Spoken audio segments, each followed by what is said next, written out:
Aujourd'hui dans l'histoire, on voyage dans notre histoire tous les matins avec Franck Ferrand. Bonjour Franck. Bonjour Thomas. Ce matin, à quel 9 avril nous rendons-nous ? Le 9 avril 1940, jour de l'invasion du Danemark et de la Norvège par les Allemands. On appelle ça l'opération Weser, Weserübung en allemand, du nom du fleuve allemand Weser. Tout ça a commencé tôt en ce matin du 9 avril.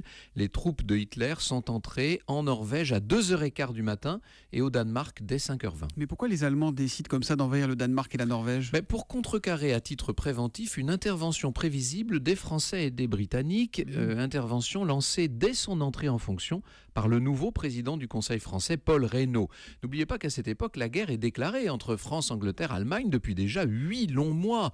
C'est une veillée d'armes sans offensive qu'on appelle la drôle de guerre. Du point de vue d'Hitler, il s'agit pour la Wehrmacht, ça ne manque pas de sel, de protéger la neutralité de la Norvège et du Danemark face à une agression programmée des Anglais et des Français. En fait, la véritable motivation des Allemands, c'est d'assurer les voies d'approvisionnement du Reich en minerais de fer.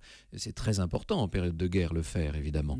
Du reste, jusqu'en 1943, l'occupation allemande au Danemark et en Norvège se fera, disons, relativement en douceur. Il y avait donc de la stratégie derrière tout ça. Évidemment. Et pourquoi les Allemands n'en ont pas profité pour envahir aussi la Suède, donc ils y étaient ? En fait, ils préparent au même moment leur grand assaut à l'ouest. Ils ont donc besoin de chaque unité. Or, Hitler n'a pas besoin d'envahir la Suède. Avec le Danemark et la Norvège, sans parler de l'Union soviétique qui à l'époque est son allié, ne l'oubliez pas, il menace les Suédois, par ailleurs neutres, et il les menace suffisamment pour les obliger à faciliter le transit du fer vers l'Allemagne. Donc, au printemps 1940, tout le nord de l'Europe est sous contrôle allemand, avec des conséquences terribles à court et à moyen terme, jusqu'au lancement de l'opération Barbarossa contre l'URSS. Mais ça, c'est un autre chapitre de l'histoire. L'histoire dont on ouvrira un autre chapitre avec vous à 14h pour parler de quoi tout à l'heure, On Franck ? parlera de la scandaleuse Messaline, l'épouse de l'empereur Claude, la mère de Britannicus. C'est une plongée dans les affres de la Rome impériale. Changement radical d'ambiance et d'époque au cœur de l'histoire. C'est à 14h sur Europe 1 avec Franck Ferrand. Merci à tout à l'heure, Franck. Bonne journée. Bonne journée. Europe 1, il est 6h28. Dans 2 minutes, le journal de Michel Grossior.